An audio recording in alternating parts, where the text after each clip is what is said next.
Recently, Haryana government passed an ordinance in which they provided for 75% reservation to the locals even in the private companies. This led to arising multiple questions that whether such ordinance was accurate or it may face certain kind of legal implications. So my name is Anuj Sharma and today we will be discussing about that whether such ordinance is legal, whether it may face some legal hurdles, or whether it is correct from political point of view, social point of view, and even the economic point of view. So first of all, it is basically that the government prepared Haryana State Employment of Local Candidates Ordinance 2020. The aim of this ordinance is primarily to give 75% of the new employment to the local candidates, and the condition is that with the salary which is less than 50,000, and most importantly even in the privately managed trusts or the companies.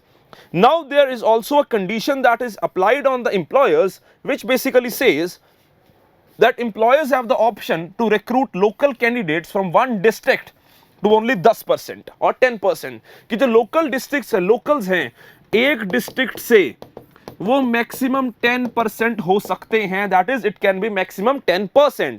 And what is the exemption primarily is that if the company finds that there is no suitable candidate for a certain kind of job, then the company can go for recruiting others as well. तो 10% का criteria district के लिए रखा गया और साथ ही साथ ये कह दिया गया कि if the company finds that for a particular job there is no suitable candidate, then the company can go for the exemption of this 75% criteria, and this 75% job shall be recruited or shall be kept for the salary cap of less than 50,000.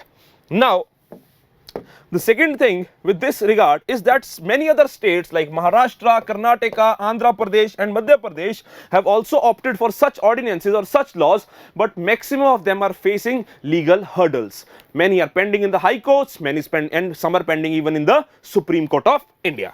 Now let us discuss about that what shall be the legal challenge with regard to this.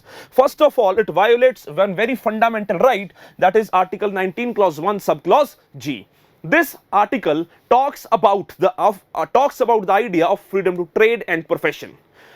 Now, with this particular clause of 19 Clause 1 Subclause G, there is also an exception in Article 19 Clause 6, which talks about the restriction that there can be a requirement for a qualification or a technical qualification with regard to the employment. But though no restriction or there is no such option which says that the such kind of ordinance or such kind of provisions can be given. So this particular ordinance of the Haryana government is basically against the private sector's right to freedom of profession.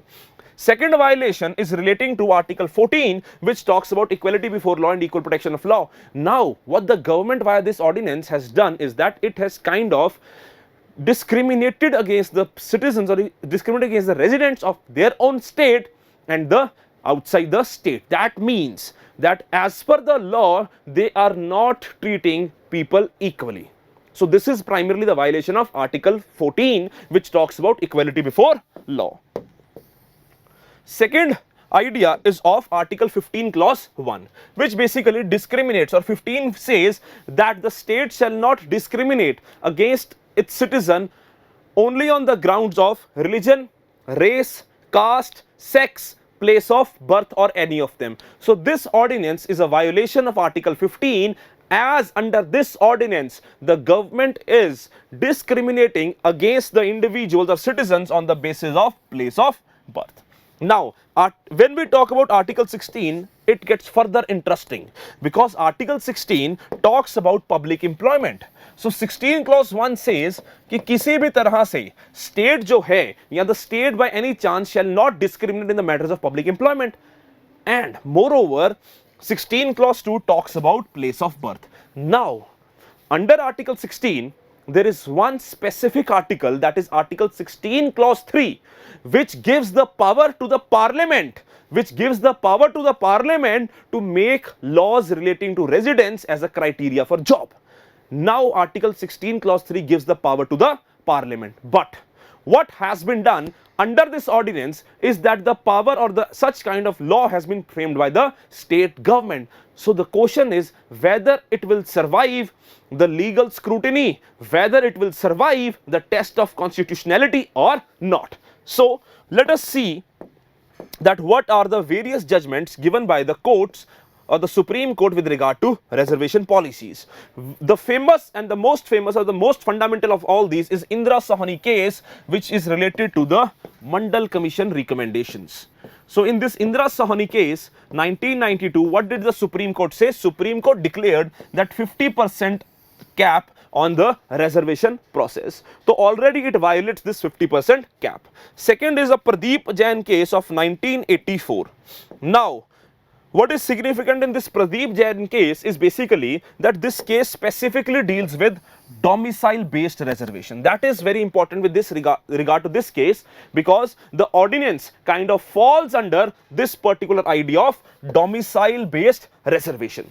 Now in this domicile based reservation case, what did the Supreme Court say? Supreme Court said that this idea of domicile based reservation is against the idea of constitution, because it goes against the idea of equality. Are you getting my point? That is what was the Supreme Court explained, that individual constitutional right is being denied on the basis of domicile based reservation, as it discriminates the individual on the basis of place of birth. So this is what was said by Supreme Court in Pradeep Jain case. Another case which is related to state of Maharashtra, Govinda Mane case versus state of Maharashtra 2000, in which the court said that the order of distributing B.Ed courses was cancelled by the Supreme Court, stating that it is a violation of equality. What did Maharashtra government do in this particular case? They said that there shall be a the B.Ed courses, there shall be a district wise allocation, right? District wise allocation, which was cancelled by the Supreme Court. Second was a very important case, which is Kailash Chand Sharma case 2002, in which the Supreme Court said that when you talk about the idea of localism, as is being done in this particular judgment ordinance, the court said that localism cannot be considered as a mandate of equality. That you cannot say that we are trying to create an equality by giving more preference to the people of our particular state. So the court said localism does not fall under the mandate of equality. Right.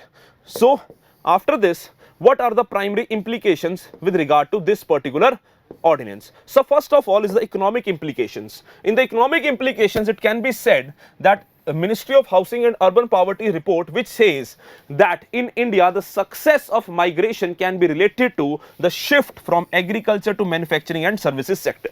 So as our economy is progressing and our agriculture's GDP ratio is decreasing or continuously in decline, and the government is focusing on service sector and manufacturing sector, so migration is a very essential criteria or a characteristic with regard to the survival and success of manufacturing as well as services. So if the government tries to cap this reservation policy or the jobs, then it will lead to decline in migration in a particular state, which will impact our manufacturing sector and our services sector. And as you all know, the area like Gurugram, a district like Gurugram in Haryana is primarily a part of NCR, and many other places in Haryana which are part of NCR like Bahadurgarh, Gurugram, Jeend. So all these areas are seeing a continuous rise in the economy because of the migrants, internal migrants coming to the state of Haryana and contributing into the services sector or the private sector. Now the point is that whether such 75% reservation given to the people of Haryana is an answer to the rising unemployment in Haryana, the answer is absolutely no. So second argument can be given from the perspective is that it may result into regional inequality. Second is private investments. This is what we were talking about, that private investments in the NCR will decline if this comes into implementation, as it has already come into implementation. So gradually we may see the impact in few years. Now the point is, the question that I was talking about is that whether it is an answer to the rising unemployment in Haryana, because if further the private investments decline or go down, then you may also see, or then we may also see the rising unemployment in Haryana. So that is one issue. Second is economic survey of 1617 declared that there are 9 million internal migrants in India, and also the migration has been acknowledged as a reason of development in India. Political implications can be son of soil policies, son of soil politics, which can also be seen in other states, and also this will impact the idea of cooperative federalism. So these all issues can be faced with regard to this particular ordinance. There may be also social implications, that is rise of unemployment and rise of inequalities. So we will see in the coming days that whether this ordinance is being challenged and what shall be the arguments given by the courts. So that is it from our side. Thank you very much. All the best. Be safe and study hard.